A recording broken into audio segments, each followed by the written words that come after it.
Pittsburgh Technology Council has been helping our region's tech companies succeed since 1983. The Pittsburgh Technology Council helps its members meet new customers, hire top talent, make headlines, and have a strong voice in government. From startup to multinational, the PTC helps tech companies and advanced manufacturers of all sizes. See how we can help your venture grow at pghtech.org. That's pghtech.org. A strong work culture is the invisible force that binds employees to each other, to the company, and to their work. It's linked to better business outcomes, happier employees, and increased retention. How we work and where we work continue to evolve in almost every way, yet our human need for connection and purpose remains. Help your employees connect and thrive by evolving your culture to support your team, regardless of how or where they work. So discover how the Kindling Culture Agency can transform your company's culture at sparksomething.big.com. That's the Kindling Culture Agency at sparksomething.big.com. Compunetics is the leading developer of unified voice, video, and data collaboration and conferencing applications for the service provider, government, and unique workflow applications. The Summit Olympus and Evergreen platforms, driven by their encrypted user interfaces, enable powerful and secure collaboration. Combined with world-class support and innovative professional services, Compunetics delivers the right solution every time. Learn more at compunetics.com. This is TechVibe Radio, your front row seat to Pittsburgh's technology and innovation ecosystem. TechVibe is brought to you by Compunetics at compunetics.com, Chorus Call at choruscall.com, Highmark at highmark.com, Huntington Bank at huntington.com, Kindling at thekindlingagency.com, PNC Bank at pnc.com, and Savier at savier.com. Here are your hosts, Audrey Russo and Jonathan Kirsting of the Pittsburgh Technology Council, coming at you from the Huntington Bank Studios. Good morning. So glad you're joining us here for TechVibe Radio this morning. Love having you stop by. We love giving you that front row seat to Pittsburgh's technology and innovation ecosystem. And I hope everybody so far has been having an awesome summer. It's definitely going by quickly. I hope you've been able to deal with all the crazy heat and humidity going on out there lately. It's definitely been a hot one this year. And I just can't believe how fast summer's going by. And one of the big markers for me is the Pittsburgh Vintage Grand Prix. I feel like when that hits town, that is like peak summer in Pittsburgh. And if you're a regular listener of TechVibe, for so many years, we love just taking a step back and nerding out on the Pittsburgh Vintage Grand Prix. You're probably saying, my goodness, like this is a tech show. You know, what does the Grand Prix have to do with that? And well, of course, there's lots of technology in cars, especially with a lot of stuff happening in Pittsburgh over the years with self-driving and automation and so forth. But for us at the Tech Council, the Grand Prix has been one of these things that has just, it sets the tone and creates an ecosystem here that makes Pittsburgh just a great place to live. It's an attraction. And it just makes it a great place to attract people from around the world to come here and check out what Pittsburgh has to offer. And hopefully they want to stay here and build a company or work for a great company or just do something amazing. So we love being able to dork out on it. And as anyone knows me, I'm just a car nerd at heart all day long, have been since day one.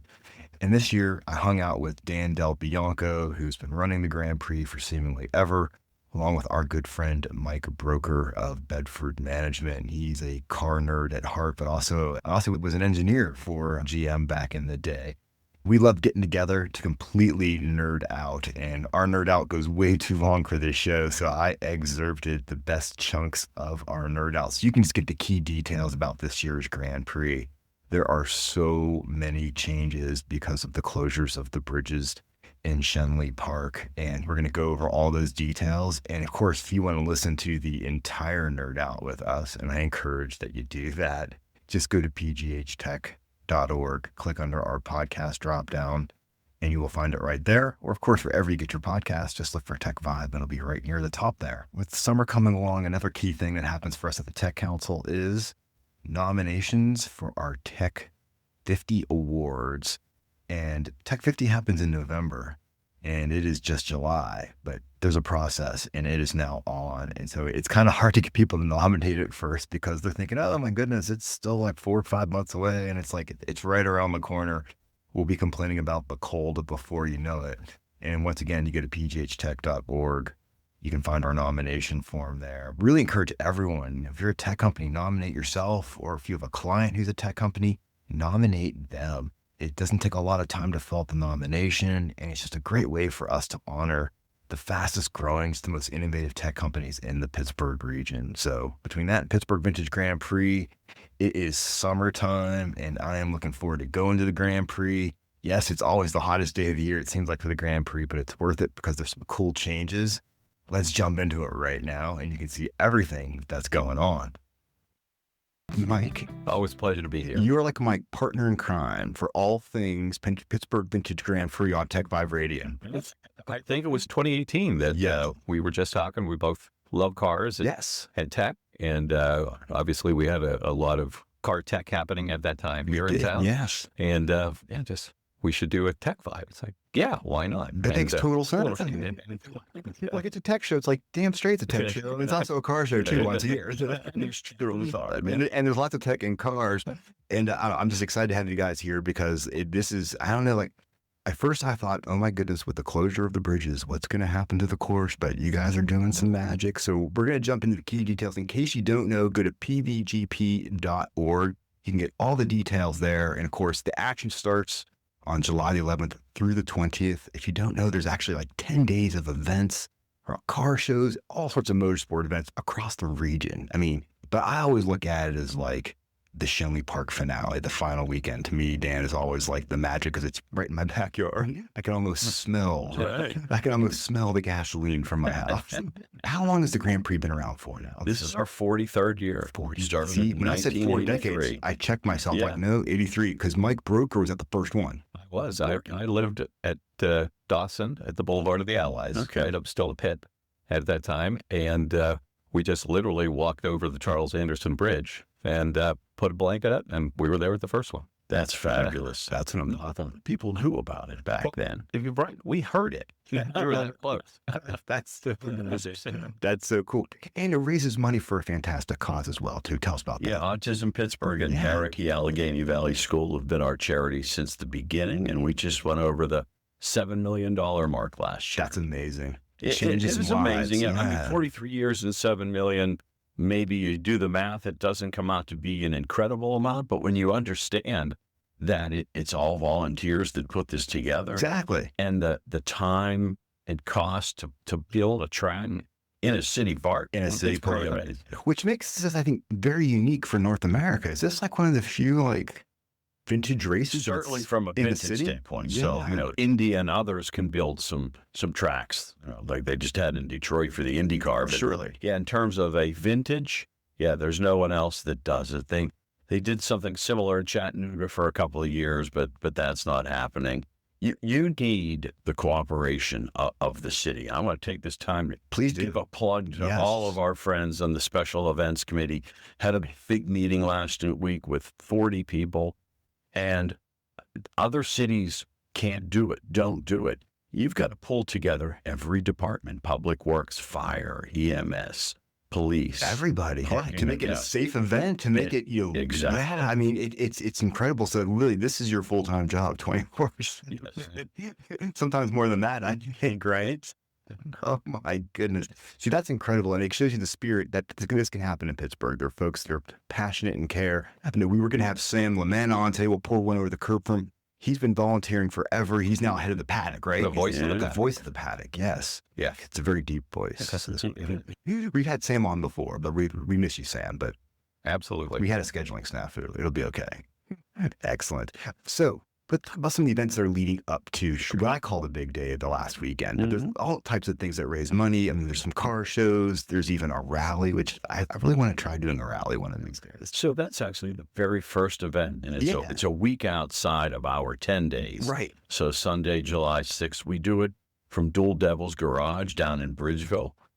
The added benefit of getting down there to see that is our GT40 sweepstakes car is down there. I'm sure you've been pummeled by emails of that's a big fundraiser for us. I saw that. So it's a replica 67 GT40 in the Gulf oil colors. Delivery couldn't be any better than that for a GT40 as far as I'm concerned. And our friends at Dual Devil's Garage have it displayed there in the main lobby. Have you ever been down to Dual Devil's? I have not, but I looked at their website and I'm like, I think I have to go. I haven't either, and I feel bad about that because I live in Mount Lebanon, and it's right not down that far.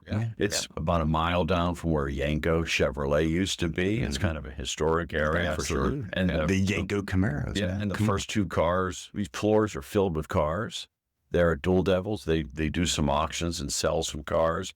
And then there's a Helltown tap room attached, and that's the official beer of the Grand Prix. So it's one big happy family. That's what I'm saying. Excellent. Yeah. And then, of course, you have the black tie gala, the black tie and tailpipes. So to start things off Friday, July 11th, we're doing that down at the Heinz History Center. We've not been there before. Very cool. We're excited about that. It's a great space. They have an automotive display on the second floor with some items from the Grand Prix and one of Chip Ganassi's cars. I'm so glad they're doing that to recognize just how important the Grand Prix is to Pittsburgh and its identity in the summertime, just because that's also did one of Chip's cars there. My goodness. And Chip himself, right? He was former guest on this Remember show that a little while back. Yeah. And I remember he had to leave to catch a helicopter. Yeah. And he let us close his shop. He did, yeah. We did a few burnouts in that Indy car in the parking lot, but we won't say any. Yeah. It's kind of funny because I remember when we were talking with Chip, I knew of Chip, but I didn't realize who Chip was until I really met Chip and was at his facility. And it was like, oh, yeah, now I understand why everybody gets all like excited. So that was the one we did in his office. Right. So I will never forget that day because I came out of the offices, got into my car, and had all these messages. Oh. The truck had fallen through the stone wall in the Serpentine. Oh, that's the day that was happened. 2019 that happened. So I left from there and went to the park. And once again, with the help of the city, we had about a week to go. Got it all patched up, barricades. repaved, and then raced through there a week later. And it's crazy. Again, our friends at the city. That wall's still down, but now there's barricades. But that's no longer an issue for you last time. So let's jump into that. I mean, obviously, we're talking about some of the events leading up to it, but I say we got to jump right into the elephant in the room here is the new course because of the bridge closures. Like the Anderson Bridge closed, and Panther Hollow Bridge closed. Key parts of the old course, but you guys have reimagined it, and it's pretty exciting. Yeah, it was the link, to our whole course of bringing it up into the park. And so with that bridge closure, our racers immediately went to work into how can we do this? And you just turn left before you go over the bridge. I would say a jump up. Enough speed, the right angle. Mike could probably engineer it for you, and the cars would just land to get across. Yeah, exactly. But then you have to make a 90-degree right. Well, we can disobey physics for a little bit, right? I digress. It's a fabulous track then as you wind up past the skating rink and the oval up to the top of the hill and back down again. And so that solved problem one is we can still have a race in a circle. Completely right. That's important. It's very important. To get people inside of there to watch it.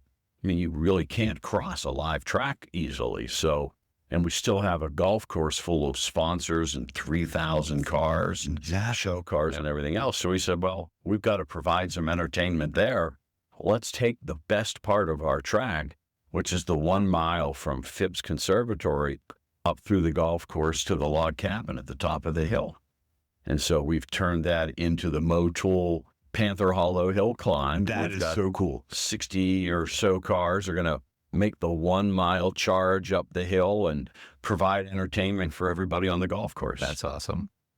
I know Mike's excited about the hill climb. We were talking about, Mike, what has you most excited about the hill climb? Well, just before we came on here, Dan mentioned 2 GT40s are going up that hill. Yeah, that's pretty.